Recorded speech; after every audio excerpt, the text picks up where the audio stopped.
Hello viewers, मैं हूं सरताज sir और आप देख रहे हैं सरताज सर की क्लास। एक बात बताओ, क्या आपको स्लैंग वर्ड्स याद है? नहीं है? डोंट वरी, मैंने तो ठेका ले रखा है आपको स्लैंग वर्ड सिखाने का। आज की इस क्लास में मैं आपको एक नहीं, दो नहीं, तीन नहीं, चार, पांच, छह, सात नहीं, बल्कि इंग्लिश के पूरे 20 स्लैंग वर्ड्स सिखाऊंगा उनकी हिंदी मीनिंग के साथ। अब ये ऐसे स्लैंग वर्ड्स हैं जिन्हें मैं अमेरिका की कच्ची लैंग्वेज से निकाल कर लाया हूं। मतलब अंग्रेज इन्हें अपने घरों में बोलते हैं, गली मोहल्लों में बोलते हैं, अपनी कच्ची भाषा में यूज करते हैं। और अगर इन स्लैंग वर्ड्स को आप यूज करोगे तो सोचो चार चांद लग जाएंगे आपकी इंग्लिश में। अब इंग्लिश के ऐसे 20 स्लैंग वर्ड्स सीखने के लिए उनकी हिंदी मीनिंग के साथ इस वीडियो के अंत तक जरूर देखिएगा। आगे बढ़ने से पहले चैनल को सब्सक्राइब कर दीजिए, सब्सक्रिप्शन बटन पर में बेल आइकन को दबा दीजिए ताकि रोजाना वीडियोस की नोटिफिकेशंस आपको बिल्कुल टाइम पर मिल जाए।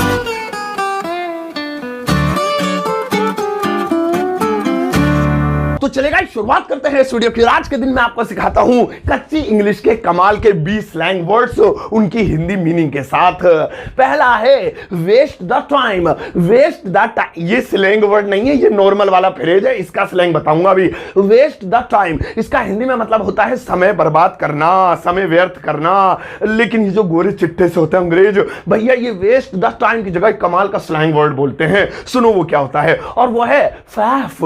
फैफ ससुरा मुंह से ना निकल रहा, कैमरों पे थूक और भर गया हमारे, और साफ कर दियो भैया। हाँ, फैफ बोलते हैं। और इस फैफ का पूरे छोटे से का यही मतलब है वेस्ट द टाइम। जैसे वह समय बर्बाद कर रहा है तो बोलेंगे ही इज फैफिंग, ही इज फैफिंग। बस टाइम फाइम कहां गया, सब इसी में आ गया, इंक्लूड हो गया। बस देखो, तभी भैया ये अंग्रेज बोल जाते हैं, सर के ऊपर से निकल जाता है। ये ससुरे स्लैंग प्लैंग इस्तेमाल करते हैं, हमारे उल्लू सब काट देते हैं। अब नहीं काटेंगे, अब आपको पता चल गया, ठीक है। सो ही इज फैफिंग यानी कि वह समय बर्बाद कर रहा है। अब इसी तरीके से आप कह दो समय बर्बाद मत कर, डोंट फैफ, बस इतना सा बोल दो, भग लो, निकल लो। सो समय बर्बाद करना, वेस्ट द टाइम के लिए स्लैंग वर्ड है फैफ। आओ अब नेक्स्ट वाला देखें। और भैया नेक्स्ट वाला है सॉरी। अब इस सॉरी को तो आप जानते ही होंगे, अंग्रेजों से ज्यादा तो हम इंडियंस ही यूज कर लेते हैं इसका। सॉरी इसका हिंदी में मतलब होता है माफ कर दो, माफी चाहता हूं, क्षमा चाहता हूं। क्या ड्रामेबाजी है, ये इसका मतलब होता है। लेकिन अंग्रेज इसके लिए भी कुछ स्लैंग वर्ड्स यूज करते हैं, मैं दो बताऊंगा आपको, आप हिल जाओगे सुन के। सुनो, सॉरी के लिए अंग्रेज यूज करते हैं स्लैंग वर्ड्स दो।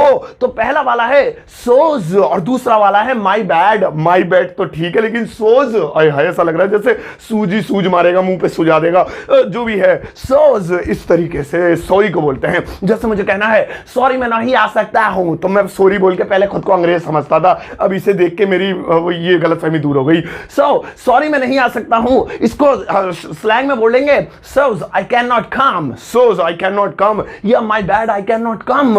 सोज बोल दो या माई बैड बोल दो, लेकिन भाई साहब बहुत खतरनाक समझ आ रहा होगा आपको सुन के, लाइक तो वीडियो कर दो, सही है। सोज यानी सॉरी, माई बैड यानी सॉरी। अब जब भी आपको बोलना सॉरी तो बोल देना सोज बॉस। ओ भाई बॉस भी हिल जाएगा। माई बैड बॉस, मेरा बॉस ही बुरा है, इसका मतलब तो ये हो गया, लेकिन इसका मतलब सॉरी होता है। ओके, आओ अब नेक्स्ट वाला देखें। और भैया नेक्स्ट वाला है नो प्रॉब्लम। नो प्रॉब्लम पता है ना इसका क्या मतलब होता है? इसका मतलब होता है कोई बात नहीं, कोई प्रॉब्लम नहीं, अरे कोई ना रहने हो जाएगा, नो प्रॉब्लम, नो प्रॉब्लम। अक्सर लोग बोलते हैं नो प्रॉब्लम, लेकिन इसके लिए अंग्रेज स्लैंग वर्ड यूज करते हैं और वो है नो बिगी। नो बिगी, अंग्रेजी से भरोसा सा उठ जाएगा आज ऐसा लग रहा है वीडियो देख के, लेकिन क्या करें अंग्रेज ऐसे ही बोलते हैं, नो बिगी। अब जैसे मुझे कहना है नो प्रॉब्लम मैं मैनेज कर लूंगा, जाओ तुम दफा हो जाओ अपनी शकल लेके यहां से, सूरत लेके।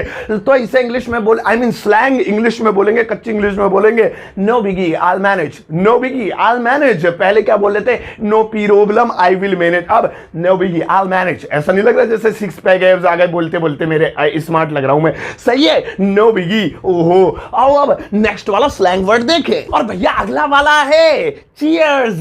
चीयर्स सुना ही होगा, फिल्मों में ऐसे गिलास एक दूसरे से टकराते, थोबड़ा तोड़ देते, फिर कहते हैं चीयर्स। डरना मत प्लीज, मैं जैसे बता रहा हूं, चीयर्स। अब चीयर्स का मतलब होता है खुशी मनाना, मतलब एक तरीके का ये एक्सप्रेशन भी है, ये वर्ब भी है और वर्ड भी है। चीयर्स कहते हैं ना, गिलास गिलास टकराते हैं, खुशियां मनाओ कि हमने ये काम किया। जब भी खुशी, ज्यादा लंबा जा रहा हूं, तुम्हें पता है, तुम बहुत चालू हो, तुम्हें सब पता है चीयर्स कब बोलते हैं, सही है। अच्छा चलो एक तरफ रखो इसे। लेकिन भैया जी ये स्लैंग वर्ड में अगर बात करो तो चीयर्स के लिए अंग्रेज बोलते हैं टा। और छोटा बोल लेते यही बोल लेते हो जाता, टा बोलते हैं। लेकिन ये मैं देसी स्टाइल में टा बोल रहा हूं, इससे इंग्लिश में वो इस तरीके से बोलते हैं ठा ठा था ऐसे बोलते हैं, ऐसे ही बोलते हो शायद। जैसे अब मुझे कहना है चीयर्स वी वॉन, ओ मजे करो, खुशियां मनाओ, हम जीत गए, या वी वॉन द मैच, तो वो बोलेंगे था वी वॉन द मैच, था वी वॉन द मैच, ऐसे बोलेंगे। और मैं उनके बीच बैठा हूंगा ना तो मैं ऐसे बोलूंगा ता वी वॉन द मैच, वो मेरी शक्ल देखेंगे था बोल रहा है, था को ता बोल रहा है, क्या बोल रहा है, मेरी इंग्लिश वीक है जो भी है, सही है। तो ये याद रखना, स्लैंग वर्ड है कमाल का। आओ अब नेक्स्ट वाला देखें, और भैया नेक्स्ट वाला है हेलो। अब ये हेलो जो है ये तो सभी बोलते हैं आजकल, आप भी बोलते हो कि फोन पे व्हाट्सएप पे इधर उधर, ये पहले मुंह से सबसे पहले यही फूटता है, हेलो हाउ आर यू वगैरह वगैरह, हेलो। अब ये जो हेलो है, लेकिन इसके लिए भैया एक स्लैंग वर्ड है जो अंग्रेज बहुत ज्यादा यूज करते हैं, और वो है हिया। ऐसा लग रहा है रस्सी खींच रहे हैं, हिया हिया, अबे हमसे ही चुराए सारे हिंदी से वर्ड्स, ऐसा लग रहा है। सो हिया ये हेलो के लिए यूज होता है। जैसे आप कहते हैं हेलो हाउ आर यू, तो जो कट्टर अंग्रेज होते हैं जो बहुत खतरनाक वाले, वो ऐसे बोलते हैं hiya how are you, hiya how are you. लग रहा है ना मजेदार भैया, ऐसे ही बोलते अंग्रेज। आप भी उनसे पहले बोल देना हिया हाउ आर यू, वो कहेगा भाई हमारी कॉपी कैसे कर रहा है। तो आप इस तरीके से स्लैंग वर्ड का यूज कर सकते हो, और इसके लिए ये हिया।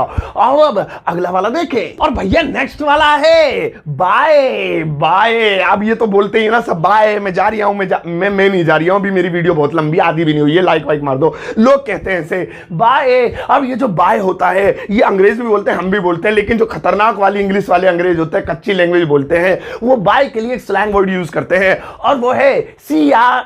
सिया ये यूज करते हैं। अब ये जो सिया है ये बाय का ही अल्टरनेट है, और इसमें भी दो राय हैं। कुछ लोग बाय के साथ मिलाकर सिया बोलते हैं, बाय सिया, या कुछ लोग बाय की जगह सिया बोलते हैं। जैसे मुझे कहना है बाय आई कम टुमारो, बाय मैं जा रहा हूं, मैं कल आऊंगा, तो अंग्रेज इस तरीके से बोलेंगे सिया आई कम टुमारो, सिया आई कम टुमारो। बाद में बाय मैं बाद में आऊंगा, कल आऊंगा, तो इस तरीके से बाय की जगह सिया का यूज कर सकते हैं। ये भी खतरनाक सा है, लेकिन आप चाहें तो इसे अपने डेली लाइफ में बोल सकते हैं। व्हाट्सएप पे करते हैं सिया बेबी, मतलब लड़की का नाम सिया निकला। तो चलो आओ अब नेक्स्ट वाला देखें, और भैया नेक्स्ट वाला है मेरा फेवरेट, और वो है द टॉयलेट। द टॉयलेट, अब टॉयलेट तो पता ही है ना, तुम सब जाते ही, सब जाते हैं, प्लीज मैं भी जाता हूं, आप सबको पता ही टॉयलेट क्या होता है। जो ये टॉयलेट होता है इसको इंग्लिश में टॉयलेट ही बोलते हैं, सबको पता ही है। लेकिन भाई साहब इसके लिए भी अंग्रेजी का एक स्लैंग वर्ड है, जिससे सुनकर तो आप टॉयलेट 2 दिन नहीं जाएंगे, लेकिन मैं बता रहा हूं फिर भी प्लीज गोली लिखा लेना। और द टॉयलेट के लिए स्लैंग वर्ड है द बॉग। द बॉग ये टॉयलेट के लिए इस्तेमाल होता है, अंग्रेज लोग करते हैं। अब जैसे किसी अंग्रेज को आपको कहना होता है I want to go to the toilet, या I want to use the toilet, मैं टॉयलेट जाना चाहता हूं, यूज करना चाहता हूं। लेकिन जो अंग्रेज होते हैं डीप इंग्लिश जानने वाले, वो ऐसे बोलते हैं I want to go to the bog, I want to go to the bog, मैं बोग में जाना चाहता। अब तुम कहोगे बोग में क्यों जाना चाहता भैया, बोग किसे कहते हैं? जब तो गूगल करोगे उसकी पेंट गंदी हो जाएगी। तो अभी प्लीज याद कर लो, कोई अंग्रेज तुम्हारे घर है और वो कहे I want to go to the bog, तो उसे धक्का दे देना, कहना देसी वाली, हमारे यहाँ इस पे ज्यादा मजा आता है। सही है। आओ अब नेक्स्ट वाला देखें, और भैया नेक्स्ट वाला है हैप्पी। किसी का नाम नहीं है ये हैप्पी, बल्कि ये है इंग्लिश वर्ड हैप्पी, और हैप्पी का हिंदी में मतलब होता है खुश या खुश होना, गेट हैप्पी, खुश होना, ये सबको ही पता है। लेकिन हैप्पी की जगह कुछ स्लैंग वर्ड्स होते हैं, जिनमें से एक मैं आपको बताऊंगा जो अंग्रेज बहुत ज्यादा यूज करते हैं। और हैप्पी के लिए स्लैंग वर्ड है फ्लाई हाई। फ्लाई हाई वैसे इसकी ट्रांसलेशन करो तो ऊंचा उड़ना, एक तरह से वही होता है हवा में उड़ना यानी खुश होना। अब जैसे किसी को कहना है आई एम वेरी हैप्पी, तो अंग्रेज ऐसे बोलेंगे I am flying high, I am flying high. अब उसे देख के मत कहना ये उड़ कैसे रहा, कहां से हवा निकल रही है, लेकिन आप समझ जाना ये हैप्पी बोल रहा है, क्योंकि ये स्लैंग वर्ड यूज कर रहा है ना, थोड़ा इतराने वाली इंग्लिश आप भी बोलना। I am flying high today, she was flying high, I was flying high. अब मैं क्यों फ्लाइंग हाई हो रहा हूं, तुम समझ गए, तो मैं निकलता हूं नेक्स्ट वाले के लिए। आओ अब नेक्स्ट वाला देखें, और भैया नेक्स्ट वाला है यस। यस, और इसका मतलब होता है हाँ, और इंग्लिश आए ना आए, लेकिन लोगों को इसका मतलब जरूर पता होता है। यस यस यस सब बोलते हैं, लेकिन यस के लिए स्लैंग वर्ड मैं आपको बता देता हूं जो अंग्रेज यूज करते हैं, और वो है येप। एस हटा के पी तो लगाया है, क्या इसमें बिगाड़ लिया, लेकिन भैया स्लैंग वर्ड है येप। अब जैसे मुझे कहना है यस आई विल कम, हाँ जी मैं आऊंगा, उसकी जगह स्लैंग यूज करेंगे Yelp I will come, Yelp I will come, Yelp I will come. लग रहा है ना जैसे रैप सा गा रहा हूं मैं, इस तरीके से यप आई विल कम, यानी कि हाँ जी मैं बिल्कुल आऊंगा। आई मीन किसी भी के भी साथ लगा दो, यप का मतलब हाँ जी हाँ ही होगा। सही है, आप भी बोल सकते हो अंग्रेजों की तरह से यस को यप। आओ अब नेक्स्ट वाला लहरा के देखें। और भैया नेक्स्ट वाला है नो। नो और नो का हिंदी में मतलब होता है नो नंबर नहीं, नो वो तो हिंदी वाला नो है, नो इंग्लिश वाला है ये। नो का हिंदी में मतलब होता है नहीं। किसी भी चीज को मना करना होता है तो हम कह देते हैं नो, ऐसे नाक चढ़ा के नो यहां से। सो नो, लेकिन नो अंग्रेज जो है उसके लिए स्लैंग वर्ड यूज करते हैं और वो है नो। नोप, नोप यूज करते हैं, तो नो ज्यादा छोटा था वो यूज कर लेते, लेकिन चोचलेबाजी पूरी है ना उनकी। सो नो के लिए नोप, जैसे no I will not come के लिए वो बोलेंगे nope I will not come, nope I will not come. उससे ज्यादा इतराना लगता है, ऐसा लग रहा है। सो आप भी नेक्स्ट टाइम अगर नो बोलना चाहते हैं तो उसकी जगह नोप इस्तेमाल करके दिखा सकते हैं कि आपको स्लैंग वर्ड्स आते हैं इंग्लिश के। Nope I will not come, nope I have not car, nope nope nope. सही है, नोप, इसकी नोप दबा लेना। आओ अब नेक्स्ट वाला देखें। और भैया नेक्स्ट वाला है जोक। जोक, जोंक नहीं, जोक। और जोक का मतलब होता है मजाक या कोई चुटकुला, उसे भी हम जोक कहते हैं। मजाक को भी जोक कहते हैं, जैसे आई एम जोकिंग, मैं मजाक कर रहा हूं। लेकिन स्लैंग इंग्लिश में, कच्ची इंग्लिश में भैया ये जो जोक है इसके लिए अंग्रेज बोलते हैं किड, जिसे हम समझते हैं बच्चा। वैसे किड माने बच्चा भी होता है, समझना नहीं है, ऐसा है हकीकत में। लेकिन स्लैंग इंग्लिश में, स्लैंग वर्ड्स में जोक को किड कहा जाता है। जैसे आई एम जोकिंग, मैं मजाक कर रहा हूं, तो आप कहीं दोस्तों के बीच बैठे हो और आपको कहना आई एम जोकिंग, आप उसकी जगह बोलना आई am kidding, I am kidding. ये थोड़ा और एक्स्ट्रा ऑर्डिनरी, आई मीन थोड़ा सा स्पेशल सा लग रहा है और ऐसा लग रहा है आपकी इंग्लिश बहुत जहरीली है, भ्रम वाली है। सही है। So I am kidding, don't kid, मजाक मत करो, जोक मत मारो। शी वाज किडिंग, वो मजाक कर रही थी। जोक मारना या जोक, किड करना, किडिंग करना, किडिंग किडिंग किडिंग। आओ अब नेक्स्ट वाला देखें। और भैया नेक्स्ट वाला है क्रेजी। क्रेजी की यार, समझते हो ना क्रेजी का मतलब क्या होता है? क्रेजी का मतलब होता है दीवाना या पागल भी कहते हैं। वो क्रेजी है, ही इज क्रेजी, ये वो क्रेजी। लेकिन क्रेजी तो इंग्लिश का वर्ड हो गया, लेकिन जो अंग्रेज होते हैं वो थोड़ा स्पेशल बना के इसे बोलते हैं। वो क्रेजी की जगह स्लैंग वर्ड यूज करते हैं और वो होता है बंकर्स। बंकर्स, बंकर नहीं, बंकर की बात नहीं हो रही, युद्ध पुद्ध मत करो प्लीज हमसे। बंकर्स। अब जैसे अब मुझे कहना है वो सचमुच पागल है, दीवानी सी है, मेंटल है, so she is absolutely crazy, ऐसे बोलते थे। लेकिन अब आप सुनेंगे और बोलेंगे she is absolutely bunkers, she is absolutely bunkers. इसका मतलब है वो क्रेजी है, पागल सी है, दिमाग से पैदल है या दीवानी है। सो इस तरीके से आप बंकर्स का यूज कर सकते हैं। अंग्रेज भी अक्सर बोल जाते हैं आर यू बंकर्स। हमें लगता है पता नहीं हमें कितना बड़ा हमें वो बता रहा है ये बड़ा आदमी, लेकिन आप समझ लेना क्रेजी कहते हैं बंकर्स को, मतलब क्रेजी होता है। स्लैंग वर्ड्स का यही फायदा होता है कि उनकी भाषा समझ में आने लगती है अंग्रेज क्या बोल रहे हैं। आओ अब नेक्स्ट वाला देखें। और भैया नेक्स्ट वाला है नॉटी। नोटी, और नोटी का मतलब आपको पता ही है, नॉटी का मतलब होता है शरारती, कोई ज्यादा शरारत करने वाला। हम उसे कह देते हैं you are naughty, he is naughty, she is naughty, naughty. लेकिन नॉटी की जगह एक स्लैंग वर्ड यूज करते हैं अंग्रेज और वो है चिकी। चिंकी नहीं, चिकी, चिकी यूज करते हैं। जैसे मुझे कहना है यू आर वेरी नोटी, तुम तो बहुत शरारती हो यार, तो उसके लिए स्लैंग वर्ड में मैं बोल सकता हूं यू आर चिकी या यू आर वेरी चिकी, ऐसे ही बोल सकते हैं। यू आर वेरी चिकी, तुम बहुत ज्यादा शरारती हो। अब नेक्स्ट टाइम आपको किसी बच्चे को बोलना हो यू आर नोटी या तुम्हारा लोंडा बहुत नोटी है, तो आप बोल सकते हैं you are cheeky, he is so cheeky, he is cheeky, cheeky cheeky wiki wiki, जो भी है। ठीक है, गाने याद आ रहे हैं आजकल यार, क्या है, इंग्लिश सीखो पहले। चिकी। आओ अब नेक्स्ट वाला देखिए। और भैया अगला वाला है अ cup of T. A cup of T, a cup of T का मतलब होता है हिंदी में एक कप चाय। एक कप चाय की कीमत तुम क्या जानो सब्सक्राइबर्स, पी पी के बार बार वीडियो बनानी पड़ती है मुझे, आवाज बैठ जाती ना वरना। हाँ तो मुद्दे पे आते हैं। अ cup of T. A cup of T normally आपने सुना होगा आई want a cup of T, मुझे एक कप चाय चाहिए, आई ये और आई वो, आई वो, अ कप ऑफ टी। लेकिन अंग्रेज बेचारे नहीं होते, बहुत वैसे होते हैं। देखो कैसे कैसे वर्ड्स अच्छे अच्छे इन्हें भी शॉर्ट में घुसड़ रखा है। सो अ कप ऑफ टी की जगह वो एक स्लैंग यूज करते हैं और वो है अकपा। अकपा है, शर्म सी आ रही है, क्या कर रखा अंग्रेजों ने, लेकिन याद करना पड़ेगा भाई साहब, वो ऐसे बोलते हैं। तो अकपा, जैसे मैं सुबह सुबह रोज एक कप चाय लेता हूं, I take a cup of tea in the morning. इसकी जगह वो बोलेंगे I take a cup in the morning, I take a cup in the morning. अब अच्छा पता चल गया, वरना तो मुझे लगता खाली कप ही कप लेता, चाय तो लेता ही नहीं है, क्योंकि इसमें चाय तो कहीं नहीं लिखा। लेकिन अकपा का मतलब ये उसके अंदर चाय पत्ती, चीनी, दूध पूध, गुड़ फुड़ सब पड़ा हुआ है, इलायची पिलायची, समझ लेना प्लीज, स्लैंग वर्ड्स ऐसे ही होते हैं। सही है। सो अ कप ऑफ टी की जगह अ कप, इस तरीके से। अब नेक्स्ट टाइम आप अपनी मौसी वोसी के जाओ, अब वो कहे बेटा चाय पिएगा, तो आप कहना I want a cup, cup ही फेंक के मारेंगे मुंह पे, उन्हें भी दिखा देना वीडियो, वरना। आओ अब नेक्स्ट वाला देखें, और भैया नेक्स्ट वाला है इजी। इजी कपड़े धोने वाला, इजी की बात नहीं कर रहा हूं, इजी मतलब आसान। इजी का हिंदी में मतलब यही होता है आसान, इजी वर्क, इजी ये, इजी वो, इजी। और इजी के लिए एक स्लैंग वर्ड यूज करते हैं अंग्रेज, और वो है कशी। कशी ये यूज करते हैं। अब देखो, जैसे मुझे कहना है this is an easy work, ये तो बहुत आसान काम है, तो अंग्रेज बोलेंगे दिस इज अ कशी वर्क, ये एक कस मार के निसुट्टे मारने वाला, सॉरी वो कुछ और बन गया, ये एक कशी वर्क है, यानी कि एक इजी वर्क है। तो इस तरीके से वो इजी के लिए स्लैंग वर्ड यूज करते हैं कशी। सही है, आप भी यूज कर सकते हैं। इट इज नॉट अ कशी वर्क, ये ज्यादा इजी वर्क नहीं है, आसान काम नहीं है। आओ अब नेक्स्ट वाला देखें, और भैया नेक्स्ट वाला है कंफर्टेबल। कंफर्टेबल, अब कंफर्टेबल का मतलब तो आपको पता ही होगा, आरामदायक, या कोई भी ऐसी चीज जो आपके मतलब जो है सुविधा अनुसार हो, उसे हम कंफर्टेबल कहते हैं। भैया बहुत कंफर्टेबल हूं मैं यहाँ पे बहुत खुश हूं, आराम है यहाँ पे। लेकिन अंग्रेज इसकी जगह यूज करते हैं slang word comfy.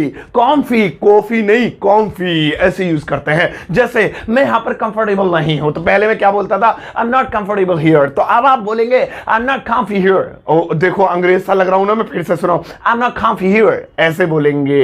I am not comfy here यानी कि मैं यहाँ पर कंफर्टेबल नहीं हूं। सो आप इतने बड़े की जगह इतना से यूज कर सकते हैं। हाँ, ऐसे तो ठीक है, चलो बड़े बड़े की जगह छोटे छोटे कर दो, लेकिन कई तो दिमाग से ही बाहर है, लेकिन याद कर लेना सारे। आओ अब नेक्स्ट वाला देखें, और भैया नेक्स्ट वाला है एम्प्टी। एम्प्टी, अब एम्प्टी का मतलब तो आपको पता ही होगा, मतलब इसका होता है खाली, मतलब किस चीज में कोई चीज ना हो, खाली हो, उसे एम्प्टी बोलते हैं। लेकिन अंग्रेज इस एम्प्टी की जगह एक स्लैंग वर्ड यूज करते हैं। कमाल है, एम्प्टी इंग्लिश का ही वर्ड है, अपना ही वर्ड बना के खुद ही नहीं बोलते, उसकी जगह दूसरा बोलते हैं। अबे हमें दे रखे हैं क्या, हमने ठेका ले रखा है क्या इन्हें बोलने का, लेकिन क्या करें, याद करने पड़ेंगे। एम्प्टी इसका मतलब होता है खाली, empty glass, empty bottle, empty वो खाली गिलास, खाली बॉटल वगैरह वगैरह। लेकिन इसके लिए एक स्लैंग वर्ड है, वो मैं आपको बता देता हूं, और वो है डेड। डेड मतलब मर गया, लटक गया, हो गया, उस डेड का मतलब यही होता है। लेकिन खाली के लिए स्लैंग वर्ड डेड यूज करते हैं। जैसे यह बॉटल खाली है, this is an empty bottle की जगह यूज करेंगे this is a dead bottle. This is a dead bottle यानी ये मरी हुई बॉटल है, आई मीन खाली बॉटल है, इसके अंदर कुछ नहीं है। अरे हम भी यूज करते, कह नहीं देते इसकी बैटरी डेड हो गई, यानी बैटरी एम्प्टी हो गई, खाली हो गई। अब से आप हर खाली चीज के लिए डेड यूज कर लेना। मम्मी हाँ घी का डब्बा डेड हो गया, मम्मी आएगी भागी, क्या हो गया, अरे चिमटा और मारेगी, थोबड़े पे देख लेगी डेड की जगह कि डेड का हुआ, मरा कहां है, तो मतलब खाली हो गया। सो जहां पर भी किसी चीज को बताना हो खाली, एम्प्टी की जगह आप यूज कर सकते हैं डेड। सही है, पेट डेड हो गया मेरा, भूख लग रही है, यहां सेट नहीं हो रहा है। आओ अब नेक्स्ट वाला देखें, और भैया नेक्स्ट वाला है अपसेट। और अपसेट का हिंदी में मतलब होता है दुखी, सैड, अपसेट, ये कुछ वर्ड्स होते हैं जिनका मतलब यही होता है दुखी, यानी कि दुखी यानी कि क्या। लेकिन इस अपसेट की जगह एक स्लैंग वर्ड अंग्रेज लोग यूज करते हैं, और वो है गटेड।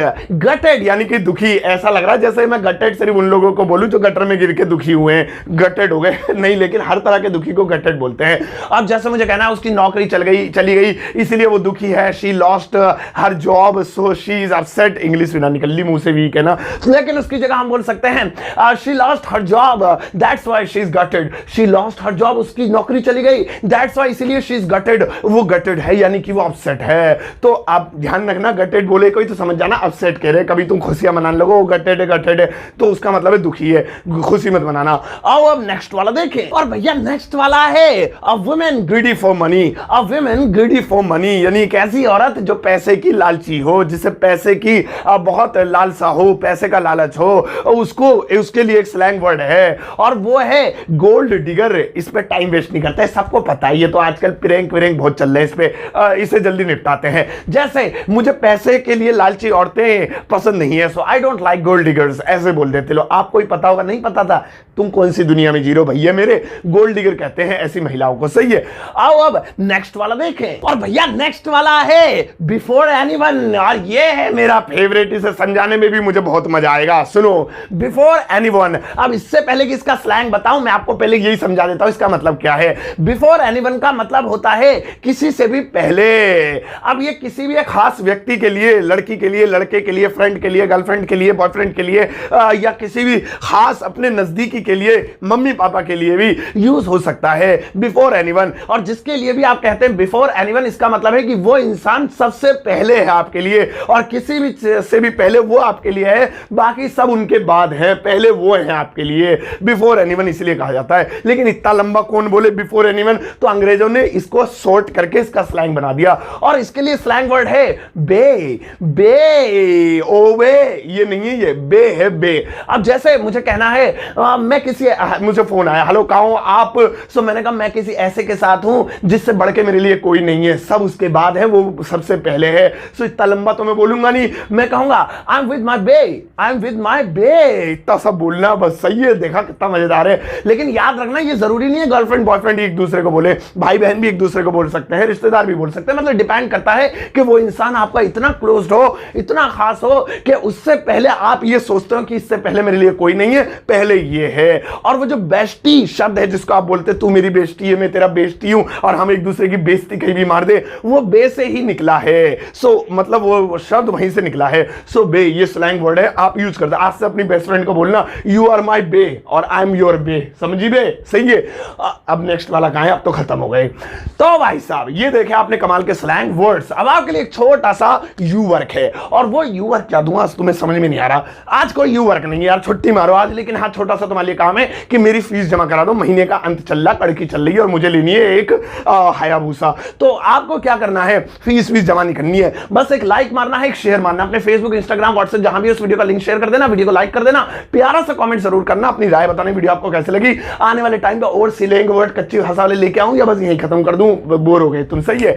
अब जाओ इस वीडियो को सबके साथ शेयर करना, और जाते जाते एक टुच्चा सा लाइक देकर जाना।